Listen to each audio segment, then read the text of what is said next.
Oh, hey, US Open fans, it's Kerry with Talk Tennis. Listen, I know not a lot of news outlets are covering this topic, so I wanted to shed a little bit of light on the US Open Serena Williams debacle.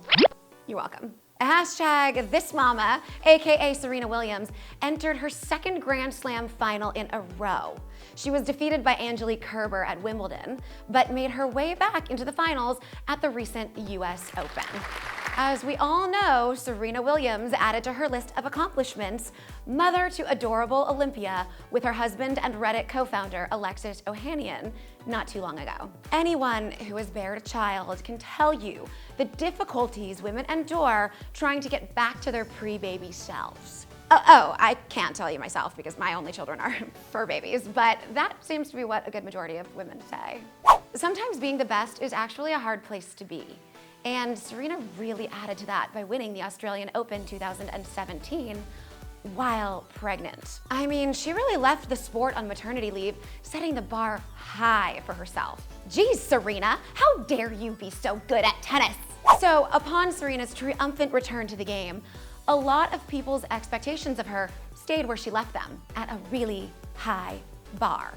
And that's a lot of pressure. Playing every tournament knowing that people are gonna be disappointed or talk if you don't dominate like you would every tournament pre-baby. Also, to add to this already brewing pressure, Serena is this close from making history. She's tied Steffi Graf's record for 23 Grand Slam titles. 24 would tie her with the all-time record set by Margaret Court, and 25 would make history. So people are also really looking to Serena to do just that. She's so close. What a shame it would be to be right there and ultimately not make it. And not only is she dealing with all of these external pressures, but I can imagine the pressure she puts on herself to do this is pretty extreme as well. A lot of me actually personally isn't so sure that Serena would have even returned to the game if it weren't for this looming feat. So now that brings me to the recent spectacle in the women's US Open finals between Serena Williams and Naomi Osaka. Oh, and veteran Carlos Ramos, as he is one of the stars of this show as well. He maybe even might be the lead. Let's break it down real quick. And then at the end, I'll give you some of my personal thoughts. Naomi Osaka went on to win the match 6-2, 6-4 to set history and become the first Japanese player to win a Grand Slam title. But did she really win? Yeah. And I don't mean who played the better tennis. Was she really able to come out of this final match feeling like the champion that she is? When we think US Open 2018 women's singles, is the first thing that comes to mind our champion? Not so sure.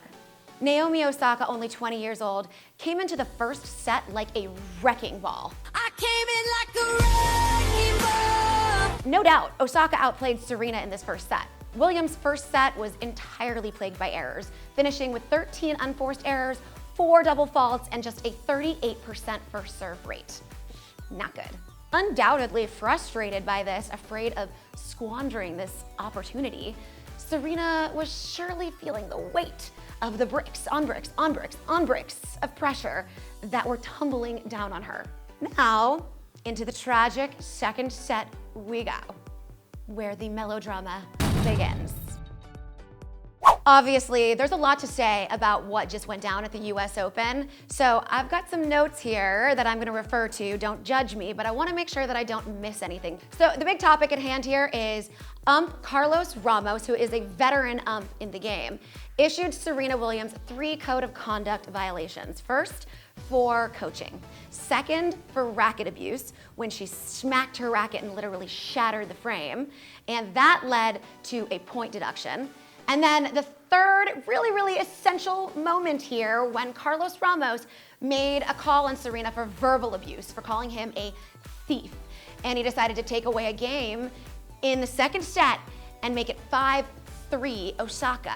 To top it all off, and as far as like hammering Williams with violations, you know, this all added up to $17,000 worth of fines. She got $10K fined for verbal abuse, which was the largest fine of the US Open, $4,000 for coaching, and then $3,000 for the racket abuse. This was just kind of the perfect storm of bad moves. Carlos Ramos, the coaching call is up to his discretion. He saw Patrick Mouratoglou make a movement like this, but you know, it's up to his discretion if they want to give the player a soft warning, which often umpires will do, and basically just pull the player aside and say, hey, I saw your coach coaching, tell him to quit it because it's going to be a violation next time I catch him doing it. Instead of doing that, Carlos Ramos chose to just immediately give her a hard warning. She got upset and she actually took it really personally. He gives me a thumbs up, he's telling me to come on. We don't have any code, and I know you don't know that, and I understand why you may have thought that was coaching, but I'm telling you it's not. I don't cheat to win, I'd rather lose. I'm just letting you know. And that's where my mind kind of went off a little bit, because he didn't necessarily call her a cheater or say that she was cheating, not to mention she can't control her coach's hand movements, you know, nor she says she didn't even see him make any hand movements, which I believe her. Technically, in tennis, if he's coaching and they have some sort of secret movement, you know, that equals some sort of coaching move, that is in violation of the rules. Then at another point, Serena gets really frustrated with herself because Osaka has nothing to lose here. No matter what, Osaka is coming out of this tournament as a hero. She made it to the finals of the US Open. Going into something without anything to lose versus going into something with kind of a lot to lose. Moving forward, the pressure is only added and it's just mounting. She slams her racket and then Carlos Ramos gives her a point deduction. That is a violation. There's no ifs, ands, or buts about that one, okay? The coaching is up to his discretion.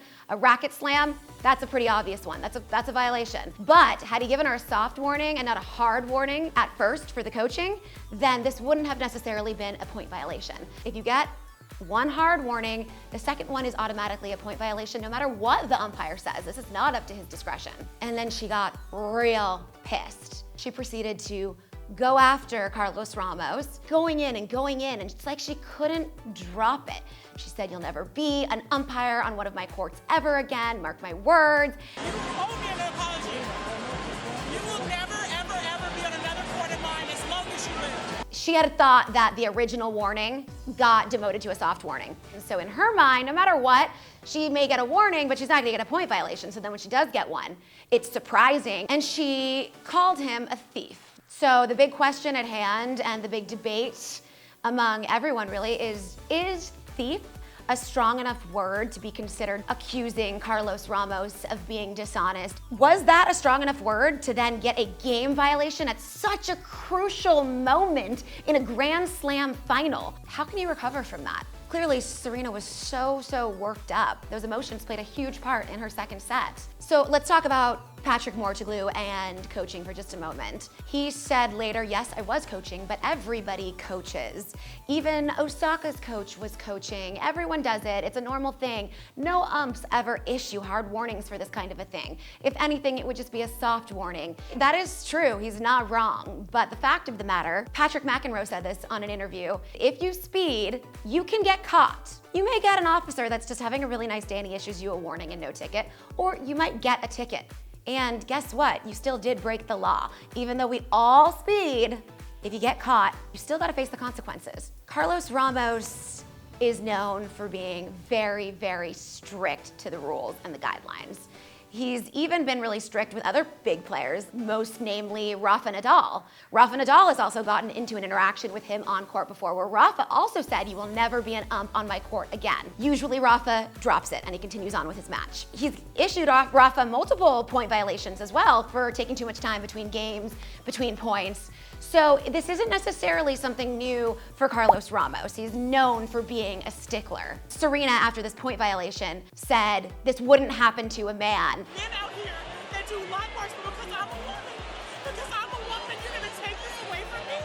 A lot of people really chimed in and agreed with Serena that this was a sexist kind of move and said if this was a men's match, then he never would have made those calls. Andy Roddick tweeted, "This is the worst ump I've ever seen in tennis." He's said much worse things on the tennis court. James Blake chimed in and said the same thing. Billie Jean King also in a tweet thanked Serena for drawing attention to the difference between male and female matches and judgment calls. Something that Andy Roddick drew attention to in his tweet that I actually think is really interesting is that he said, during this US Open, I've seen one ump coach a player. What he said was, I want to help you. You're great for tennis. I can see there's something wrong. This is not you. Can I call for a trainer? Kyrgios seemingly had given up, as Kyrgios will do sometimes. He's such a erratic player. He's such a talent, but you know, he's either playing his heart out and just crushing it, or sometimes he's just very clearly kind of like, meh, whatever, screw it. And he'd clearly given up on this match. He got frustrated with himself. So the ump went down and gave him a pep talk that's all caught on TV, and most of it's audible. Kyrgios was down before this pep talk, and then came back to ultimately win the match. In a lot of cases, an ump really should try to just make situations go over smoothly and continue play. Carlos Ramos, really didn't try to do any of that. Instead, he really enhanced emotions and he really enhanced the drama here, and he became kind of the star of the show instead of the actual players on the court. A lot of the ump society agree with him and agree with his decision and say that he did make the right call. The International Tennis Federation ultimately also has backed Carlos Ramos and said that he did make the right call. But then we have a lot of associations and a lot of people up in arms and siding with Serena over this.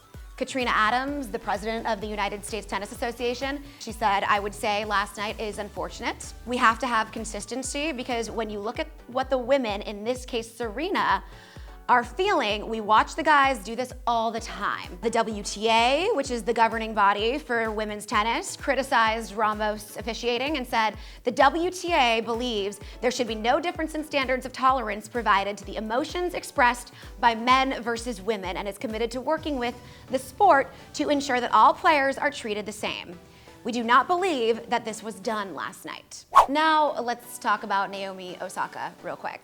She is the first Japanese player to win a Grand Slam title. This is absolutely huge for Japan, and this came at a really great time as well, given the recent earthquake. The country really needed something to uplift their spirits. So to go ahead and ride on the heels of that, what's really a bummer is our US Open champion is getting less attention than the umpire and our runner-up. I know that everyone was cheering for her, and I'm sorry it had to end like this.